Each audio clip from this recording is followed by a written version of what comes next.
Good afternoon, everybody. It's Kalini Kent here, and I hope you're all having a good day so far. As part of my In Conversation With series of talks with wonderful, inspirational people, I have got the lovely Joanne Goodwin in the studio with me. Joanne is the editor of Cheshire Life, and she has had a very, very incredible and interesting past. So I'd love to welcome Joanne into the studio, and she can tell us a little bit more about her background and her job as an editor. Hello, Joanne. Hello, thank you for inviting me. Oh, it's so good to have you here. I've been so looking forward to this conversation, actually, because I think you're going to have some amazing stories to share with us about your life as an editor. So are you working from home at the moment? I am, yes. I've worked from home for quite a few years, actually, which helps really, and particularly during the last few months, it's been kind of almost business as usual in lots of ways. So yes, I have an office at home. Yeah, well, that's helpful actually with COVID, isn't it? Because you're able to just, well, I suppose, work off a desktop or laptop, are you? Yes, yeah, everything is kind of set up for that. I can check pages, etc., from my desk at home. Yes. Yeah. So where are you? You're in the Cheshire area, I presume. That sort of yes, living locally. Yes. Yes. So, I thought it'd be lovely for people to get to know you a bit better, because I think your job as an editor of Cheshire Life must be quite an incredible one. And in fact, you've told me that you got the job, in fact, just in March, just before lockdown. I did, yes. I don't know if the two things coincided, but we've kind of made it business as usual, really, as far as editorial is concerned. We took a decision early on, or the company did, which I was very grateful for, that we would maintain the editorial pagination. So despite the fact that advertising clearly dropped because a lot of our kind of friends and clients had to close their businesses, we kept up the editorial loading. So the same number of pages, more or less. So the magazine looked and felt smaller, but when you opened it up, there was the same number of kind of stories and features in there. Yeah. So do you have, I'd love to know actually, in terms of like a sort of a typical day in the life of an editor, really, what does that entail in terms of the planning and the structuring of it? It's different, I suppose, on different days of the month. We have either a 4-week or a 5-week run in to each magazine. So at the moment, I am planning the November issue, but also thinking ahead to December and January. October went to press last week, and it's a fantastic magazine. I'm really proud of it. So I start with planning the pages, looking at the running order, looking at how many pages we have, what should go where. We look at covers very early on, because that's clearly the shop window into the magazine. So we want something that says Cheshire, that says something about the county. And we've tried some very different covers this year, because a lot of our magazines have been sold through subscriptions rather than retail, because a lot of retail outlets have been closed. So we've had lots of really good subscription deals on, and that's picked up really well. So as the month goes on, I look at contributor copy, I do my own interviews, we do lots of website work as well. And as deadline day approaches, we start putting pages together and checking pages and making sure that everything looks good and is accurate. And then deadline day is just always crazy. You know, it's a kind of 5:30 start, 5:30 p.m. finish. Not really moving from your desk for the whole day, apart from occasional cups of tea, etc. But it's just wonderful. It's just so exciting, constantly changing. The Cheshire Life team are brilliant. We've got some fantastic contributors as well. So it's a constant pleasure, really, constant pleasure planning it. I bet it is. And I suppose you're always needing to look for interesting content as well all the time to keep your readership there and engaged. Yes, yeah, we are, but it's very easy in Cheshire, I have to say. It comes to us. The magazine is really held in high esteem in the county. When we talk to people or approach people about stories, everyone is always delighted to be in Cheshire Life, because it's all positive, and you know, we try to bring out the best of the county, to kind of shout about the pride in the county. So people really want to be in Cheshire Life, and we just have an absolute embarrassment of riches in terms of who we can interview, whether they are celebrity names, because we've got a wealth of kind of well-known names in the county, but also just the people who do what we would consider, I suppose, ordinary jobs, but are extraordinary.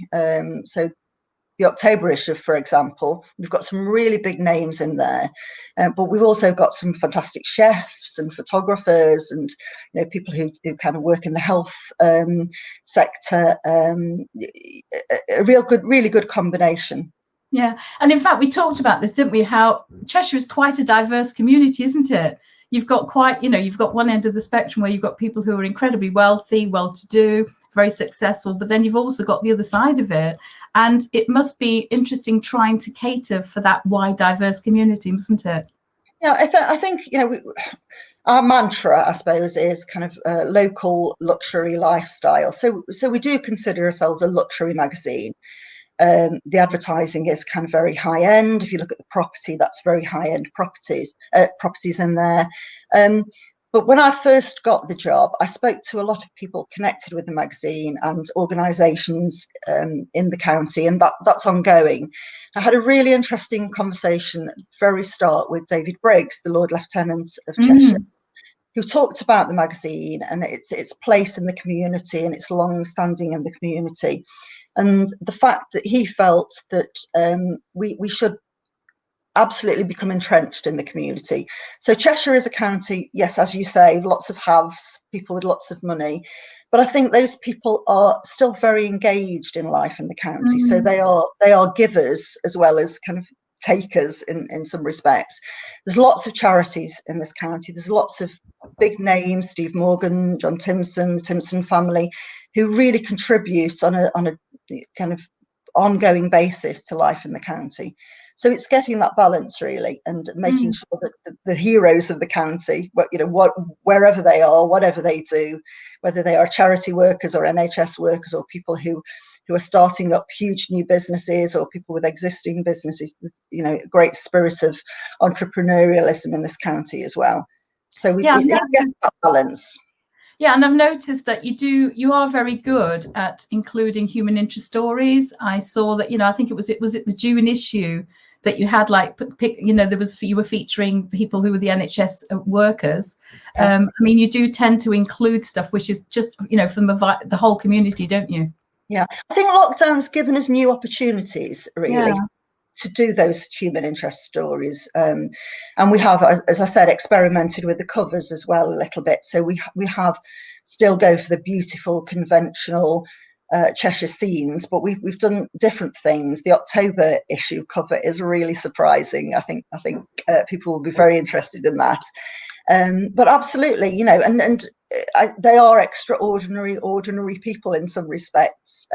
This month, for example, we've looked at bakers. So we've because Bake Off started again last night. So we've gone to 3 different businesses in the county who produce superb cakes and bread, etc. And they are our own star bakers, you know. And these are people who run little businesses who need our support, who feel that the support of Cheshire Life is really important to them. Yeah, and I've noticed actually also, in fact, we have got some people listening. So please, guys, if you do have any comments or questions, please do put them in the chat. In order for your name to show, you will need to give StreamYard permission to have your name showing. But we'd love to, you know, if you've got any comments and queries, please do share them and we will answer them as we're going through.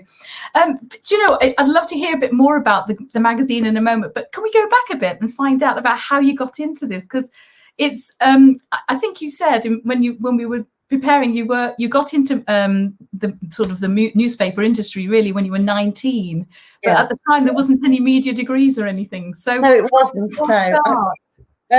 Well, I think words have always been my thing. I'm absolutely innumerate, but I've loved words from a really young age. I learnt to read. My maternal grandmother, who I loved more than anyone in the world, taught me 2 things: to love chocolate and to love to read. And they've stayed with me all my life, really. So I would stay with her on a weekend and we would go to bed and eat chocolate, and she taught me to read. She had a Woman and Woman's Own magazine delivered every week, and she taught me to read by looking at the readers' letters in there. So I was a reader when I was 5 or 6, and then moved very quickly from kind of Enid Blyton up to the Roald Dahl horror stories. So not the James and the Giant Peaches and the Charlie, but horror stories. And then by about 11, I was reading Jacqueline Suzanne and The Godfather and kind of, you know, perhaps things I shouldn't have been reading at that age, but I've always had an absolute love of words. When I was at infant school, we had a teacher, Mrs. Brayford, who was an absolute kind of Miss Jean Brodie character, incredibly elegant, with orange hair, gorgeous flame hair, and American tan tights. And the great prize on a Friday afternoon was whoever had done well that week would be given the honour of rubbing her feet. So we would sit round in a semicircle. She would read to us, and one of us would rub her feet, and she'd give us Riley's chocolate toffee rolls as a prize. And I think that's another kind of connection between words and chocolates that kind of loved words right from the start. And then kind of moved on to, I went to an all-girls grammar school where I was told that being a journalist or being a reporter wasn't really a suitable job for a woman. But my best friend at school, Caroline Gosling, who is still my best friend to this day, her mum was the woman's editor on the local newspaper, and it was my aspiration to work on that newspaper. So I persisted, did A-levels, went to journalism college, and a few years later got a job on the same newspaper. And I've worked in newspapers for 30 years, and then moved on to magazines about 14 years ago. And in fact, when you think about what your journey has been, it's incredible how reading does actually really build your vocabulary and because I personally love reading, and I think it's reading different genres as well, which really helps you sort of think outside the box, doesn't it? Yeah, it is. And I've kind of, reading has got me through hard times. I'm a Charles Dickens fan, so yeah, hard times is apt. But, at difficult times in life, reading has been the kind of solace. So whether it was P.D. James or Dickens or whatever, I've always been able to escape through reading. I'm a Twitter fan. I read avidly, so I read lots of things through Twitter. I find that Twitter is kind of full of wit and full of other things ending in IT as well. But I absolutely kind of spend my time reading about current affairs through Twitter. I think it's a great source of kind of what's happening in the world. So I read all the time, and I play word games on my phone as well. Yeah. And life is all about words. And in fact, you mentioned P.D. James, because she's actually normally a crime writer, isn't she? But then she tried Death Comes to Pemberley, didn't she?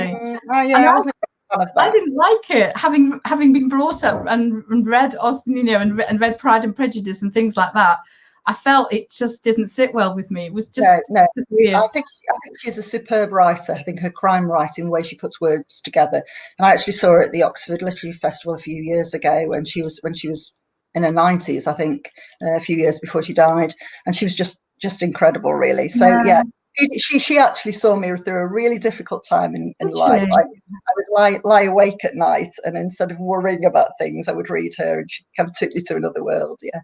Yeah. It's that escapism, isn't it? And I think, our children absolutely love books, and I think it is that escapism, isn't it, which gets you. I personally also read a lot of personal development books because of the work I do, but I do think that escapism and setting time aside just to do that is really good, isn't it? Good for the soul. Good for the soul. So once you just looking back at your history as well, then so was it always your aspiration to sort of come and work at Cheshire Life, or how did that come about? Well, I always thought Cheshire Life was the ultimate county magazine. When I joined Archant as a magazine editor, I worked on the Midlands magazine. So at that time we originally had one in Staffordshire, and then in Shropshire, Herefordshire, Worcestershire, Warwickshire. And looking at Cheshire Life from afar, I felt that it was the ultimate county for a county magazine, because of the sense of pride. Really, people aspire and are proud to be part of Cheshire, and it's a really active county. The thing I said about entrepreneurialism and kind of charitable work, people are very engaged. They're engaged in their own community, so whether they live in Macclesfield or Knutsford or Sandbach or wherever, they're part of that community, but they're also part of the broader Cheshire community, and they kind of support things that are going on in Chester. They support each other's kind of areas and businesses, and it's just a brilliant county to have a magazine, to work on a magazine like this. And I've noticed as well, over the various magazines, you've been featuring different counties, like you've done Stockport, you've done Sandbach and so on. Have you found there is, I mean, there is very much diversity, I suppose, between them as well. How does that work? There is, well, we look at different places every month. So one of my journalists, normally Lauren Allen, who's one of my colleagues, will go out with our photographer Kirsty and talk to the people in those communities. And it is all about kind of supporting that community. So whether it's Warrington or Stockport, or one of the kind of more urban areas, or one of the smaller villages, so Farndon, we've done this coming month. We look for the positives, and we look to promote the local businesses. So we will go into the local shops, into the local cafes, talk to people about why they like to live in that area. And I think one of the reasons that we are kind of doing very well and that we're growing subscriptions is because of that positivity. We took the decision 2 or 3 months ago, as businesses were starting to emerge from lockdown the first time around, to run a Keep Life Local campaign, and we've committed to having a substantial section of the magazine every month, featuring local businesses, promoting them. We've done an Allied Awards, and there's still time to enter those. So there's lots of different categories for small businesses, big businesses, tea shops, cafes, or all sorts of kind of businesses that have stepped up during COVID and done something different. And that's what Cheshire Life's about, really. It's about supporting the community, having kind of promoting the pride in the community. We have people who will say, and they say it frequently, that it's been their ambition to be in Cheshire Life, and they're really proud to have their stories featured in Cheshire Life. I mean, I think it is an ambition, actually. And if you've made it into Cheshire Life, if you haven't made it in, people think, how do you do that? It's quite a nice feeling, isn't it? Actually, I was lucky enough because I'm in a group with Sue France, and I was at an event, and I was featured in that. And then Sentinel, who's done my brand shot, you featured her. She's incredible. It's lovely. So there is so much talent. I mean, I'll just talk a little bit about the October magazine, because it's one I'm really, really proud of. It's kind of a perfect combination of everything we do, and I'm just a little bit worried now about how how we as a team are going to kind of beat it, really. But this month we have Nick Robinson, who, the BBC Today presenter, programme presenter, who is talking about East Cheshire Hospice, where his dad died, and he's just become a patron there. So he's talking about his support for the hospice and how other people should support it. We've got Claire McIntosh, who is a New York Times and Sunday Times best-selling author, and who next month becomes a Cheshire Life columnist, which is a real coup for us. But this month, in the October issue, talks about how she transitioned from being a police officer to being a best-selling author. And she had a personal tragedy that kind of made her decide to move to this area. We've got Faye Brooks, the actress, and then I had a real career highlight this month, and went to interview Ian Bartholomew, who plays Jeff Metcalfe in Coronation Street. So he's the #1 villain at the moment, the #1 kind of public enemy. And I went to his house and had lunch with him and his wife, Loveday Ingram, who's a really well-known theatre producer, and just did a fantastic interview with him. So it's lovely to get back to kind of sitting down and writing as well as the editing bit. And all the other kind of the regular features in there. We've got a couple of fantastic photographers there this month. Nikki Thompson, who is doing an exhibition at Tatton Park of his work this month, and November and October, and kind of all the usual kind of chefs and artists, and just a great great combination of people. I bet you must be having an amazing time, actually, getting involved. Can I just share a couple of comments, actually? This is a very dear friend, Nick Bianchi. Books are the best escapism, I agree. Loving the interview. We've been sharing a few books recently and chatting about that. And in fact, Nick is one of the people I've actually had as an in conversation with before. And then David Trott, a friend of mine. In fact, David and I, we're going to be having a conversation very soon. There are loads of talented young writers coming through the ranks. What advice would you give to them about getting into the industry? Right, that's interesting. It's a very different world from when I went to college at 18, did a 1-year pre-entry journalism course, because in those days there were no media degrees. you either went straight onto your local newspaper if you were lucky enough to get a job, or you did a 1-year college course or did block release. So now there's lots and lots of media degrees. And it's a very different world. I mean, the only kind of route really when I left college was a weekly paper, and then hopefully what were then evening papers, and I did eventually go along that route. Now there's all sorts of digital web PR opportunities, but perhaps not so many certainly on regional newspapers. So lots of choices. My recommendation would be really to do a media degree, or to do a degree and then to kind of try and get onto a publication, or do some blogging, or onto a digital operation. There are opportunities. You've got to be good. It's very, very competitive out there. You've absolutely got to be social media savvy.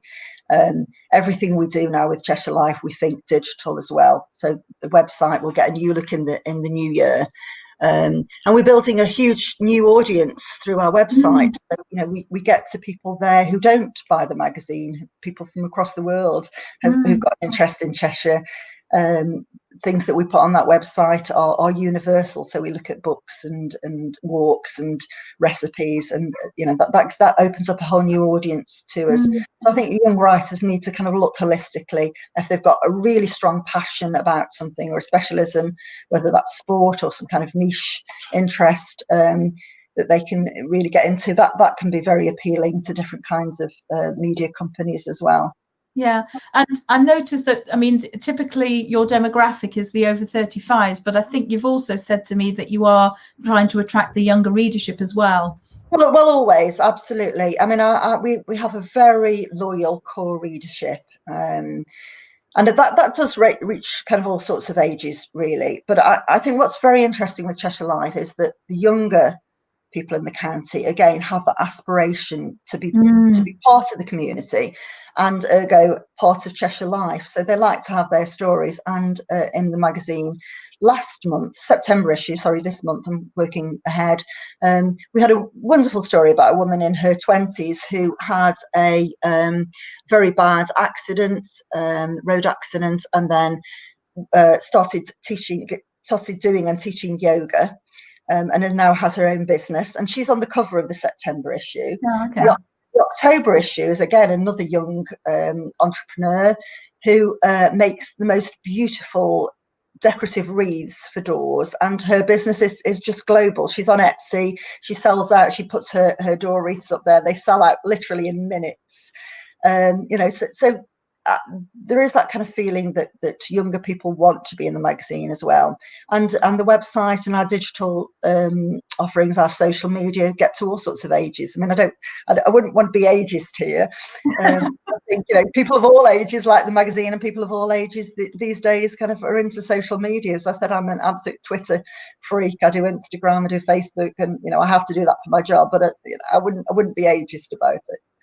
And I think we've also talked about how the newspaper industry, the analogy between newspapers and magazines, can you expand on that a bit? Yeah, I certainly can. When I went into newspapers, they were really, I suppose, the only, apart from local radio, the only form of local news. So when I joined the evening paper, the Sentinel, which covered North Staffordshire and South Cheshire, we had what we call chimney pots. We talked in terms of chimney pots. So we had a 95% penetration in the core area, which meant that 95% of all households took that newspaper. And clearly this is a different world now. Yeah. It was, everyone advertised in there. The SITSVAC were in there, the motors were in there, the property was in there, the classifieds, people would come in with their, couple of pounds and place a classified ad because there was nowhere else to go. And it's a very different world now. There's so much kind of opportunity. What I also found out when I joined regional newspapers as a young reporter was how much they were held in respect. People wanted to be in them. I mean, even to the point when I used to cover the local magistrates court, people would say, "Oh, you're going to put me in the Sentinel, Doc," So there was that kind of pride. And we do golden weddings, we do business stories, we do school exam results, produce show results, etc., as well as all the news. It was a very interesting episode that happened quite early on in my career. I became the person who was the kind of go-to reporter to go out and do what we called doorstepping, and that would be if there'd been a tragedy, a reporter would go out and knock on the door and talk to the family. And it was, again, a different world then, because you were welcomed in. I think because we were respectful, we weren't intrusive. I think the media didn't have the kind of reputation it can have these days for being intrusive. And I once got a call on a Sunday morning from the news editor who said that a soldier who was with the Staffordshire regiment had come home for the weekend from Northern Ireland, and this was at the time of the Troubles, so huge risk. And he'd come home from this tour of duty and been killed in a motorcycle accident. So an absolute kind of tragedy, but appalling that he'd served his time in Northern Ireland and come home on the weekend with his family and been killed. And I was asked to go to the family to interview them, and it's always a bit daunting, even though we felt that we would probably be welcomed in. And I knocked on the door, and the dad came to the door, and I explained who I was, where I was from, and he said, "Oh, I'm so happy you're here. Please come in. Please come and talk to us." And his wife was sitting on the sofa, and he said, "The lady from the newspaper's here." And she said, "Oh, I'm so honoured that you've come to tell his story." And there was that kind of connection. Yeah. And though we don't do that kind of story in Cheshire Life, I have been absolutely astounded at how people feel about Cheshire Life. That I go back to the idea that people really want to be in the magazine. They want their stories to be told. They have a kind of sense of pride about that. And I don't think I've felt that in my career in the interim years. And it's being I expected to have I knew that the magazine had kudos and had prestige, but I'm absolutely astounded on a daily basis at how it is viewed in the community. And I think life must have changed so much, because obviously things aren't going into print as much. The digital world is the future, isn't it? So you've obviously It is, but our subscriptions have gone up substantially during lockdown. People have bought it, and they, people may have less money. I think they've felt that it is a way of escaping. They haven't been able to buy it in the shop, so they've subscribed to it, which is great for us, because we hope we'll retain those readers. So I think magazines have a long shelf life. I think there's nothing like the feel of a magazine. Absolutely, we can read, we can put our content online, and people will want to read walks and recipes. But I think there is still that feeling that you can sit back with a glass of wine or a cup of coffee, or lie in the bath, or lie in bed, or sit in the sunshine with a magazine and pore over it and go back and kind of look at things. And we hope that that's how people will feel about it. Well, actually, I was going to ask you this, but I'm definitely a hard copy person. I absolutely love the feel of paper and flicking through a book. And the same with, I've got a Kindle, but I don't use it. No, me neither anymore. I have Audible. I listen to some books, but I genuinely still always go back to reading and absorbing the information that way. Definitely, I love it. Can I just share a few questions or comments? Yes. And this is a friend of mine, Louise Barson. Hello, Kalini and Joanne. She was asking the question regarding writing. Do you have a list of themes for future issues of Cheshire Life? Oh gosh, yeah, we always have set platforms. So every month we always cover food, property, homes and interiors, medical matters, well-being. If you look through the magazine, we do antiques, we do puzzles pages, we do countryside. So we always do a walk. We always do kind of a wildlife trust feature. The November and December issues are different, really, because they are about Christmas.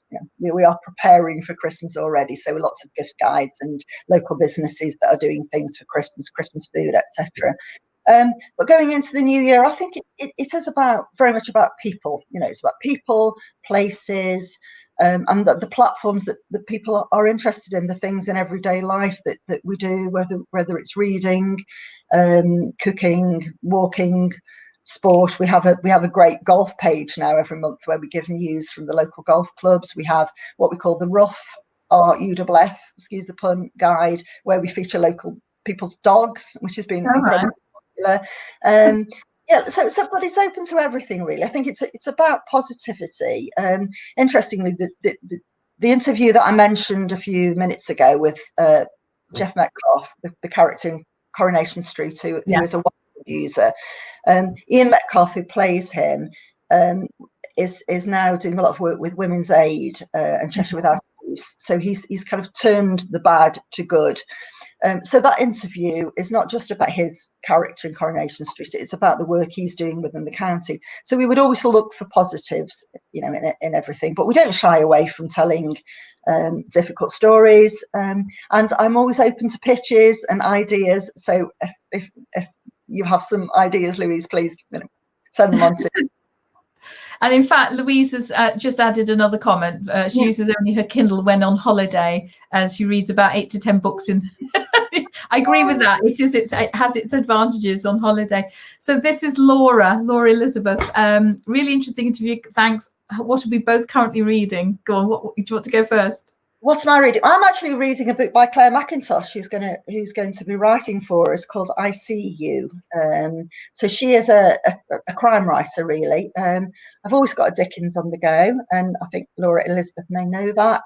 My Desert Island book would be Bleak House, because it just endlessly gives me something, and I think Bleak House is a novel for today. There are the themes in Bleak are relevant as relevant in 2020 as they were in the 19th century.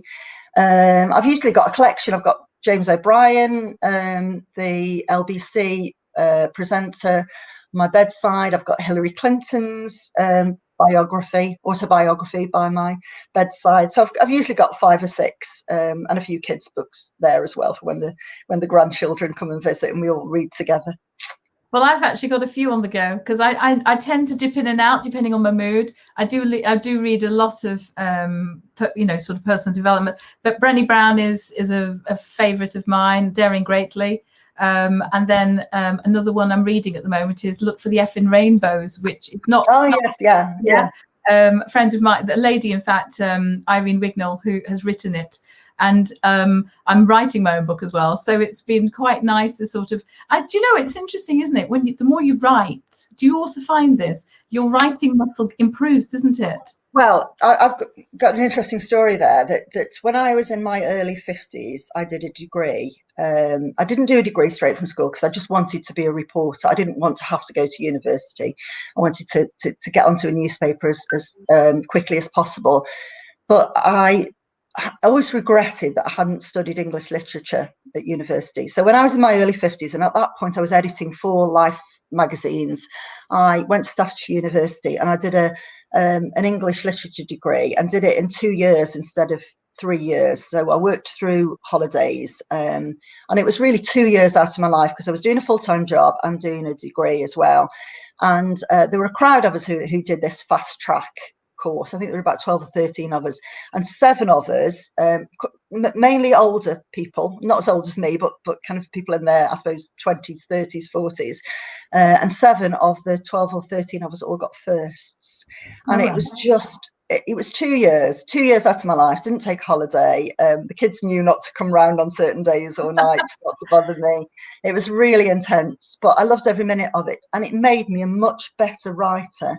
Yeah. I was always a good interviewer. I could always get people to talk to me, and I could write a news story. But I kind of wasn't in the same league as a lot of colleagues that I'd worked with. And doing a degree and the discipline of putting a dissertation together or long essays together, and ordering those and thinking of that kind of the intro and the middle bit and the running order and the end payoff, really helped me to learn to write better. So that was a bit of a late blooming advantage, I think. Yeah, and I've found, because I've been writing for another magazine as well as Cheshire Life for about 4 years, and I found that the more you write, it's easier, and it just flows. It just comes out of you. I found it a lot easier. But there are different styles out there, and the style of writing for a magazine is different. Each genre is different. It is, and I think we actually have different styles and different voices in the magazine, and that's the strength of having lots of different columnists. So we have 4 or 5 columnists who all talk in different voices. We like it to be in their voice. We will edit it, obviously, if it needs editing, but we like each different correspondent, each contributor, each columnist to kind of put some of themselves in it. And we have some great staff writers. So we have Emma Mayo, who talks about food, is passionate about food. So she writes a great first person food column. Kate Horton, who is a superb columnist, writes our interiors pages, writes super kind of first person pieces and great interviews. She'll go out and talk to people and gets the best out of everyone. Lauren, who again, talks to people and is a wonderful writer, but they each have their own voices. And I think it's that kind of diversity that's important. And then we, have guest columnists as Nick Robinson. In the October issue, we've had John Timpson, we've had David Briggs, lots of people kind of on that front end Cheshire Voice page, and we do the Cheshire My Cheshire Life page at the back of the book, which is a piece, again, a first person piece from someone who talks about where they live, why they live there, what they love about Cheshire. So lots of different writing styles, I think. Yeah. And it's nice, actually, you talk about voice, because I'm very much into communication skills, and we all speak in different voices, and we change as well depending on our audience, don't we? So clearly, what I think it's great that you've got these different voices, because then, of course, you're able to appeal to different audiences, aren't you? Yes. Yeah. And as I say, I'm always keen to listen to new voices and to get ideas from people. If I get an email, I tend to try and pick up the phone to talk to people. We can't get out and about very much now, but if I can't see people face to face, and face to face is by far the best way to interview people and to get the best out of them. But I like to pick up the phone and try and have a conversation with people about what they like about the magazine, what they don't like about the magazine, how they feel about it, their ideas for the magazine. And as you talk, that kind of evolves really. About to start a collaboration with Manchester Airport, which is clearly the main kind of travelling point for people within our county. So again, we've talked that through, what would be of interest to our readers, the places that they can go, can't go to. And it's about hooking up, really, I suppose, with local organisations. We've got a brilliant relationship with Visit Cheshire, Cheshire Marketing, who are a superb organisation, all about promoting the county. So we do lots of work with them as well. So lots of partnerships and lots of different places. A couple more comments. Sal Brown, who's a friend of mine, actually, very interesting conversation. And I know Sal, actually, because my children, she used to work at Stockport Grammar. My children went there. Okay. My English isn't good enough to write, but I'm enjoying this. Sal, that's really good, Sal. Thank you. And then also Louise Barton. Thank you for listening, Louise, and all your lovely comments. But yes, I think you do need variety in everything, don't you? Because, that's how you appeal. Yes. So I'll just take that off there. So going forward then, what are the, any exciting things you can tell us about? Yeah, lots of exciting things starting in the new year. So we're going to look at the running order of the magazine and make that a little bit more ordered, and look at the design. So we've got some really exciting ideas for design.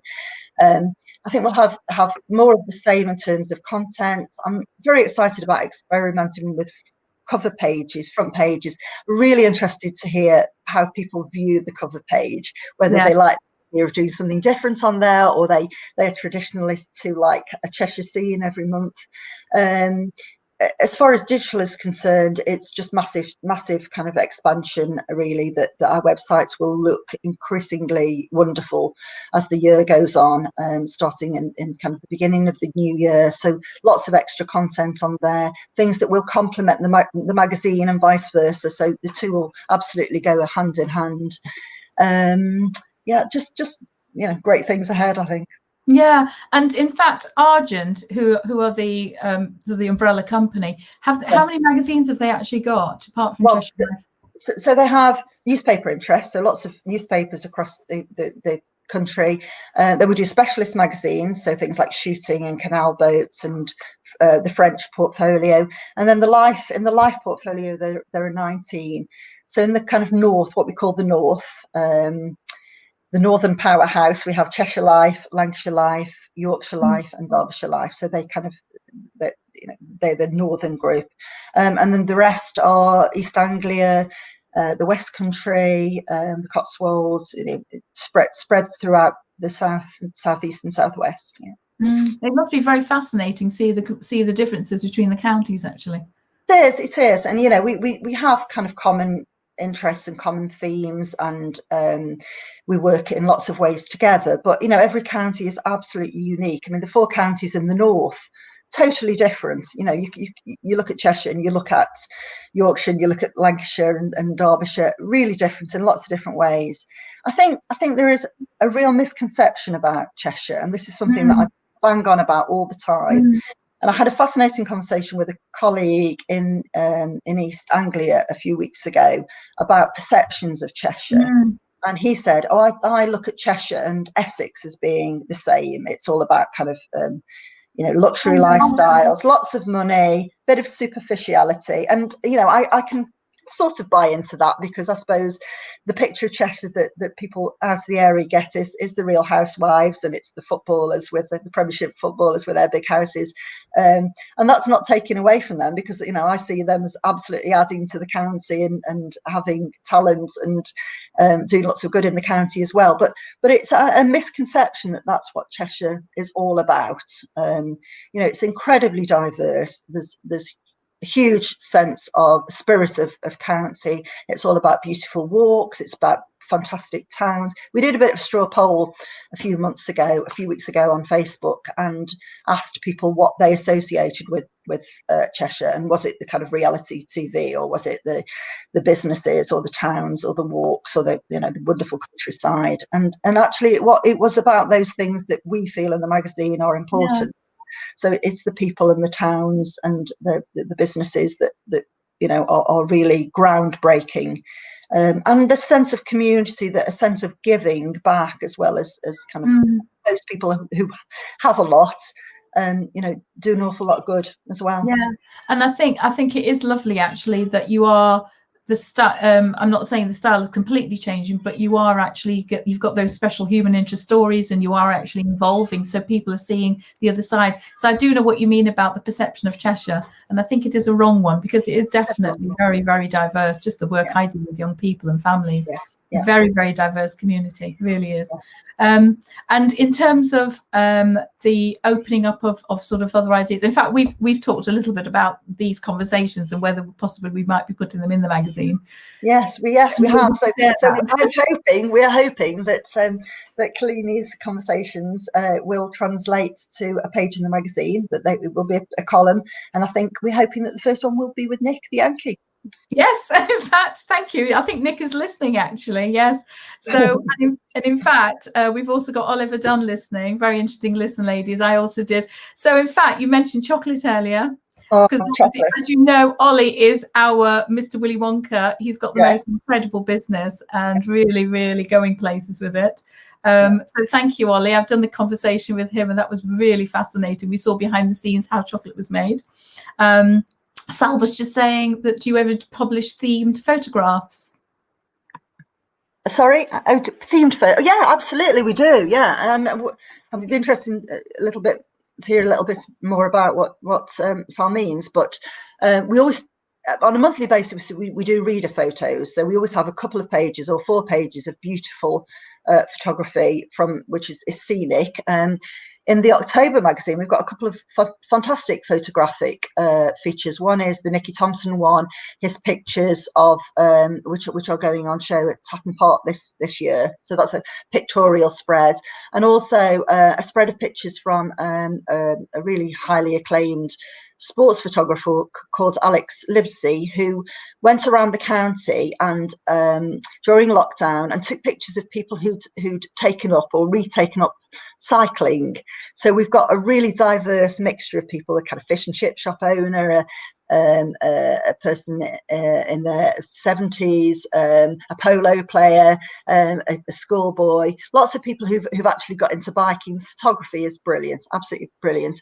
And in the months where we were really in the midst of lockdown, we did lots of series of pictures of those lockdown kind of doorstep pictures. So Sen Pisa, we talked about, did some incredible pictures of dancers, ballet dancers, in lockdown, and then we did a couple of features going around of the photographers who'd been around different areas, different towns, and taking pictures of people on their doorsteps. So yeah, huge. I mean, photography is huge for us, and words are very important. Photography and beautiful pictures are as important. When I'm planning the magazine, I like to have at the beginning of the book, and we call them the kind of hero features, the features that are beautiful. So they're either big reads, so lots of words, or photographic kind of, so you have that interspersing of something you stop and read, and then something you come to look at and it looks beautiful. In the last thing we did places that are Instagram hits. So again, kind of we took pictures from Instagram, reproduced those, and did it almost like an area feature, but it was through Instagram photographers' eyes. I get a lot of pictures from Instagram now. I'm very excited about the November magazine, because I've found an absolute Instagram star, which I'm hoping might make the cover. Oh, excellent. And in fact, Sal Brown has actually just said that she does photography as a hobby. Oh, yes. And have submitted some to the BBC. Everyone's telling me to get them published. So Joanne.Goodwin@archant.co.uk. Send me an email, please. There you go, Sal. That's hopefully helped as well. So, do you know, this has been so lovely talking to you, Joanne. Is there any chance that you've got any other exciting stories of things that have happened to you? You've said I think you've mentioned a few interesting things to me in the past about people that you've had to go to do stories for. Yeah, I think newspaper-wise, I suppose what stands out really are the big events in history that we then covered locally. So the night Princess Diana died. When I worked in North Staffordshire, the day that Stanley Matthews died, and we kind of worked through the night and produced a special tribute to him the following morning. Yeah, so lots of kind of royal visits and historical things, and the interesting thing about Cheshire is there is never a shortage of really great names to interview. I'm keeping my fingers crossed that at some point I might get Marcus Rashford in Cheshire Life to talk about his work outside football. So that's a big ambition for next year. And it's surprising actually how many people do want to be in Cheshire Life, that we very rarely get no's, even if it takes a little while to persuade people, or a few months to get them in. So if anybody wants to be in Cheshire Life or has any ideas, again, email me, please. Marcus Rashford would be a real coup. It would be a real coup. I was actually just talking to somebody this morning, and I'm working on actually doing an In Conversation with Lenny Henry. Oh, so, yeah. Good, I know. So I'll let you. I'll keep you posted. Move to Cheshire though. He needs to be living in Cheshire. I know. He does, doesn't he? But that'll be amazing. So, Joanne, what's the future holds in store for you? Oh goodness, exciting at the moment. Who knows? I got this job. I suppose I was 62 when I was appointed editor to Cheshire Life, and just a real ambition of mine. So I feel very privileged to kind of be in this position, and that it was felt that my experience and as a journalist and my, I suppose, connection with the market and my kind of knowledge of Cheshire stood me in good stead there. But who knows what the future can bring. Lots to look forward to. Well, the thing is, I think that's a lovely approach to take anywhere about life. You never know what's around the corner, do you? I mean, we didn't know COVID was around the corner, but in fact, can you touch? I mean, I think that even though we've been going through lockdown, I think that the magazine is still as strong as ever, and it's probably been something that people can sort of like look forward to reading, isn't it? Yeah, I hope so. I hope we've covered what's been happening in the county in a positive way. So we've kind of highlighted what the frontline workers, the key workers, have been doing. We've actually currently got a competition which I think closes this week to kind of treat a key worker to a kind of fantastic makeover and a night out and a day out and a spa treatment, etc. So we're hoping there'll be a really good response to that. But it has been, it has had lots of positive stories, I think, have come out of lockdown, and people have really stepped up in this county. I mean, the work that the local restaurants have been doing, that chefs have been doing, the businesses have been doing to kind of boost the community and make sure that kind of shops stay open. And I think the onus is on all of us to kind of try and support local communities and to shop locally and to eat out and help out as and when we can. And I think that's what the magazine is all about, that kind of supporting Cheshire, taking pride in Cheshire. Fantastic.